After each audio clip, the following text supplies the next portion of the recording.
কালকে রাত্রে যে দৃশ্য আমরা দেখেছি, আমরা বোট নিয়ে যখন রাতেই গেলাম উদ্ধার করতে, তখন কিন্তু আমরা লাশ একটা পরে একটা লাশ, এত স্রোত, লাশটা আমরা বোট থেকে আমরা ধরতে পারতেছি না, হাত থেকে ছুটে যাচ্ছে। আর এগুলো আমাদের দ্বারাও সম্ভব না।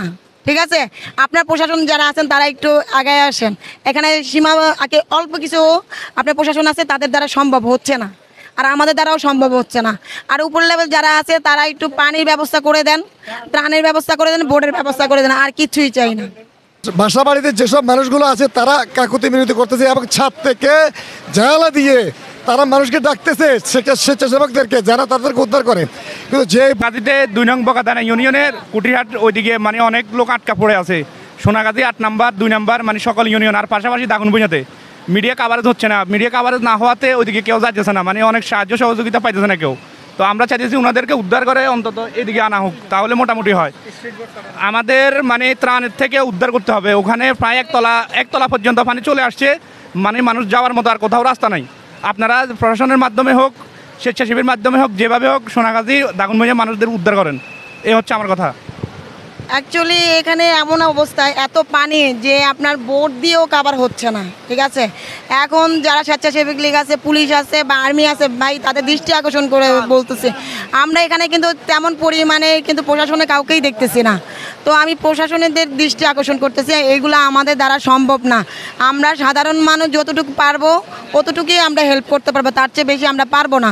তো প্রশাসনের দৃষ্টি আকর্ষণ করছি, আপনারা তত তাড়াতাড়ি পারেন আপনারা আইসায় এখানে তাদেরকে হেল্প করেন।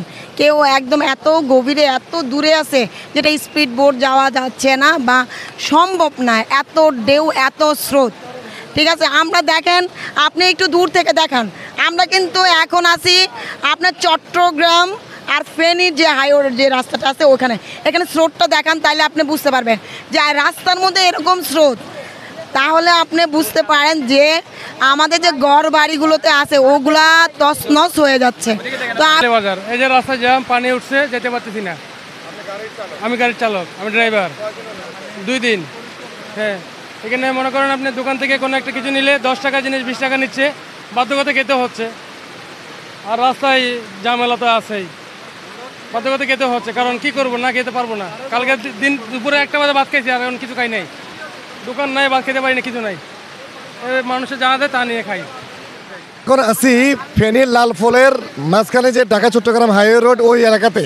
এখানে আপনারা দেখতে পাচ্ছেন এমন একটা পরিবেশ সৃষ্টি হয়েছে, ফেনীর পূর্ব পাশ থেকে চট্টগ্রাম অঞ্চলের পানিগুলো এমনভাবে আমাদের ফেনীর পশ্চিম দিকে দাগনভূঞার দিকে আসা যাওয়া করতেছে।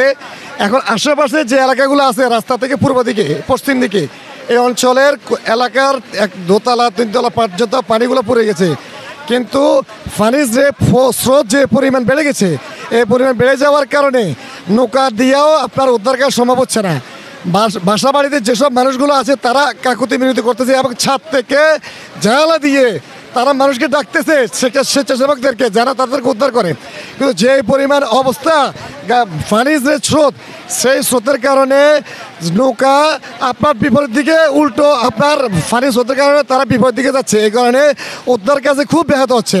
আমরা এটার মাধ্যমে সংশ্লিষ্টদেরকে আহ্বান জানাই, যত দ্রুত সম্ভব আরও সেনাবাহিনীর মাধ্যমে, অন্যান্য বড় বড় সংস্থার মাধ্যমে আমাদের যেন আশেপাশের এলাকা খুব ভয়াবহ অবস্থা যেখানে আছে, সেই এলাকার মানুষদেরকে যেন উদ্ধার কাজের জন্য সহায়তা করে। ধন্যবাদ। আমরা আজকে 3 দিন রাস্তার মধ্যে পানির ভিতরে বসে রয়েছি।